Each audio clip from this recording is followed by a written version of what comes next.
thank you, the Police High Command, for inviting me to this ceremony and for doing me the honor of allowing me to address you on this wonderful occasion.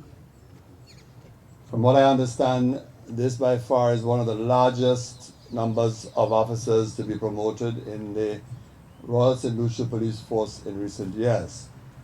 And that is a very good, very positive sign. May I also extend my congratulations to all the men and women who have been promoted today.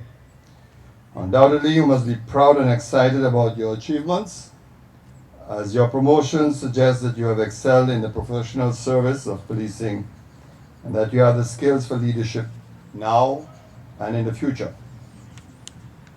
You know the rigors and challenges of working in law enforcement. You know the sacrifices that are made personally and by your loved ones in your exercise of your duty. You know what it has taken to reach thus far, the time and effort, the dedication to your duties, and your personal pathways towards self-development. While in the first instance, today is yours to be proud, it also marks an achievement for your department, your organization, and for the country as a whole. Today's promotion exercise must build the collective confidence of the society in its principal law enforcement agency. Even those who went through the promotions process but were not successful at this time must look with camaraderie at what has been achieved by you. Understandably, there will be some who are bitterly disappointed, but remember, promotions are a regular feature and opportunities will come again. How disappointment is handled says a lot about the person and the individual. Even in law enforcement, healthy competition is always good.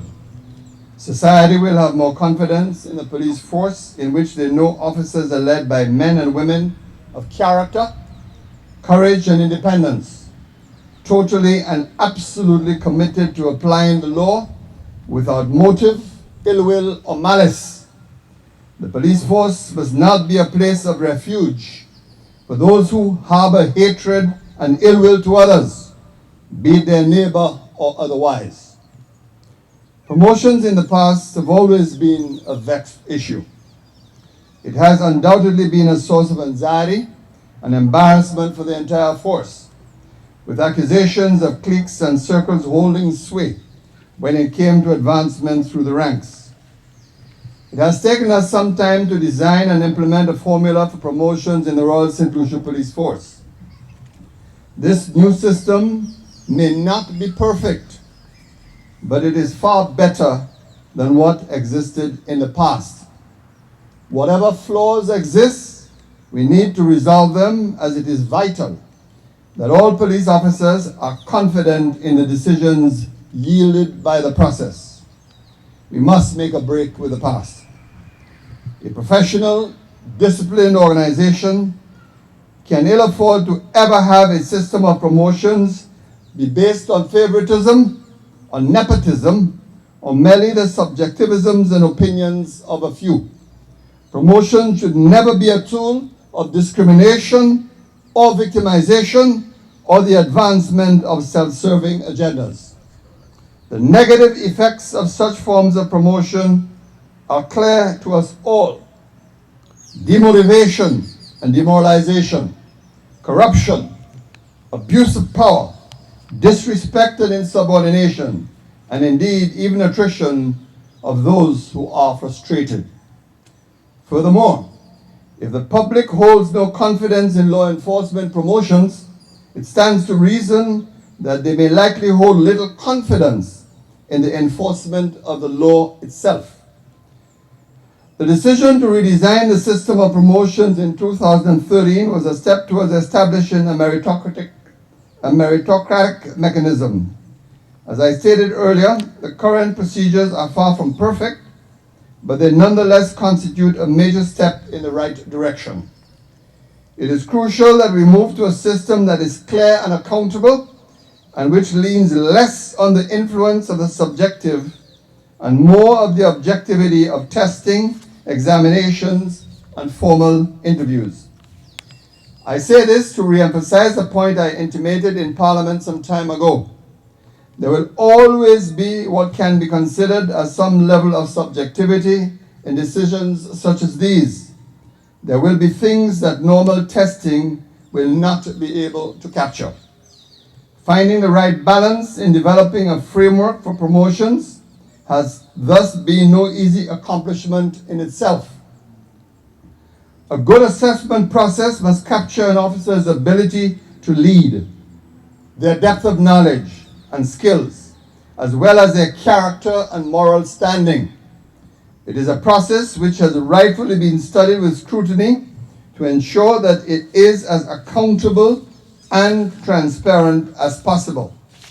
It is a process that all professional organizations must embrace, but particularly yours.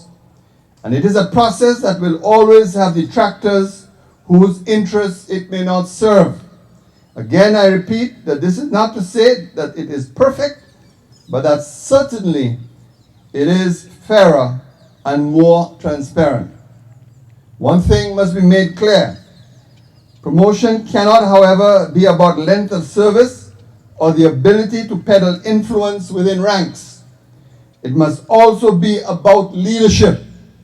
Once the personal attributes have been identified, then the question must always be this: does the applicant have the quality to be a leader of his or her peers? Ladies and gentlemen, if we accept the philosophy that the police serve and exercise powers upon the implicit consent of the public, then we must also expect that all aspects of the quality of service of the force will be questioned and scrutinized by that very public. You must therefore earn that confidence. Public confidence in any police service is paramount. The police's work will be stymied and become ineffectual if it does not engender community confidence and participation in law enforcement. In the past few months, we know of the deep challenges that have come to the fore regarding the alleged actions and involvement of some members of the force. I know how painful this is to many of you, and whether you accept it or not, it is also painful to your government that has to deal with it on a daily basis and face the pressures continuously from external governments. This has meant challenges at all levels, from constable to commissioner, from police to politician. If we can sum up very succinctly what is at issue, it is this: no one is above the law.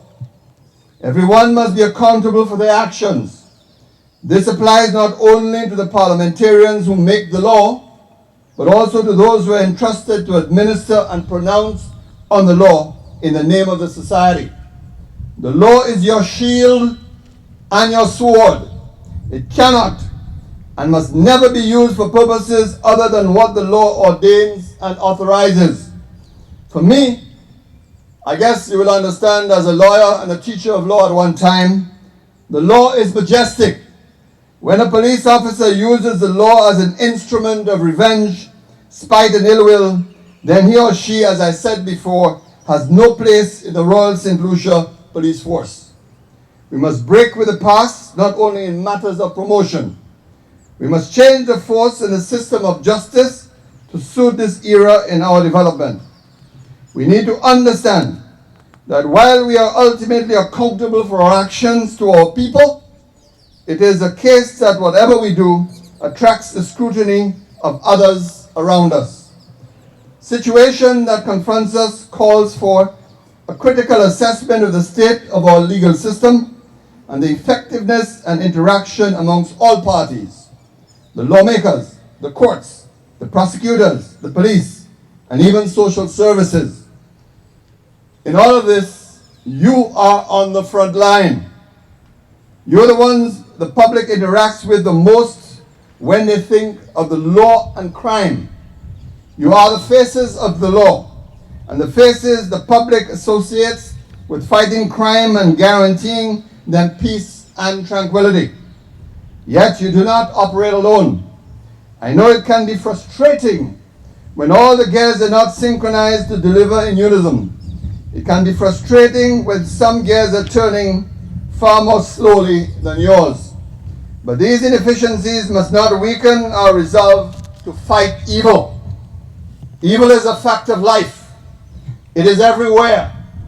It is in our streets, our homes, our places of work, our places of worship, our schools, indeed, in all of our institutions. There will be those who will want you to pervert the course of justice. There will be those who will want to offer bribes. There will be those who will wish you to use your powers unjustly. There will be those who will ask you to look the other way. And there will be those who wish you harm merely because of your rank, your dedication, your commitment, and even your respect for authority. This is why we must choose the best. We must ensure that those who lead have the knowledge, aptitude, drive, ambition, and fortitude to wield power and authority smartly, fairly, and justly. Because as police officers, you mean so much to so many. When nearly anything is going wrong, the society is turning to you for a solution, for crime prevention, for criminal investigations, for mass crowd events, for domestic conflicts, for traffic control, for smooth immigration services and border control, for the loud music at 3 in the morning, for the missing child, the stolen phone, the car accident. From turtle protection to drug interdiction, you are expected to do it all and to do it professionally and with good spirit. How you approach policing is thus important to each and every one of us, especially in these trying times. Public expectation is extremely high. These days, the standards of policing are driven by what is seen on television. Those committing crimes have also evolved. They have new tools, new tactics, new methods. Even new technology is helping criminal behavior and activity. Just think for a moment how our gangs operate in our country. They are becoming ever more sophisticated in their methods. A simple mobile call transmits a message that an unwanted visitor is on his or her way. The police have left their stations for a mission. Traffic police is on the Millennium Highway or wherever else doing inspections. And of course, you must deal with this through the piercing lens of the camera. There is a smartphone in nearly every hand. You don't want to become the next Instagram sensation, especially if it's not for intercommercial house calypso. I say this not to merely state the reality of our times, but to reinforce to you the balancing act which must be yours. Whether you like it or not, you are now under even greater scrutiny, because whenever you go out on those streets on a mission to protect lives and property, someone somewhere has a camera, a mobile camera, taking a shot of you and what you are doing. The police officer is under scrutiny on and off duty, even in the social media, where some officers have unwittingly chosen to bear all. Moreover, the police officer must be prepared to communicate more, contemplate more, and coerce more. The police force is expected to be operating more through intelligence than brute force. Your greatest strength, your greatest weapon must be your mind, not your arm. Your greatest defense must be the public trust on the beat, not your shield and station. This is a new time. It calls for smart approaches and new leadership. And promotions within the force are very much aligned to that of leadership. You officers would have been able to show leadership qualities in your duties and in your knowledge, and this is important for the future of the force. Today's promotion must be a statement to those you serve that the police will lead in law enforcement, working together with the public, not against them, but working with them and for them. Today, every officer, and especially those who are being promoted, is being called to greater leadership. And as you well know, in the disciplined forces, with greater rank comes greater responsibility. Today, you are being promoted to greater duty and rightful expectation.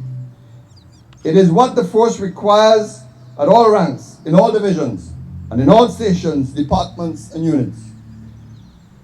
At this juncture, the leadership is not a luxury, but a necessity. I am therefore keen to see this new leadership among all ranks, and starting with you.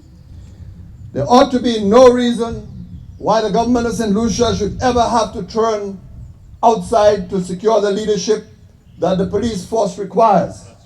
But we must understand that we have a deliberate responsibility to build leadership within the ranks of the police force.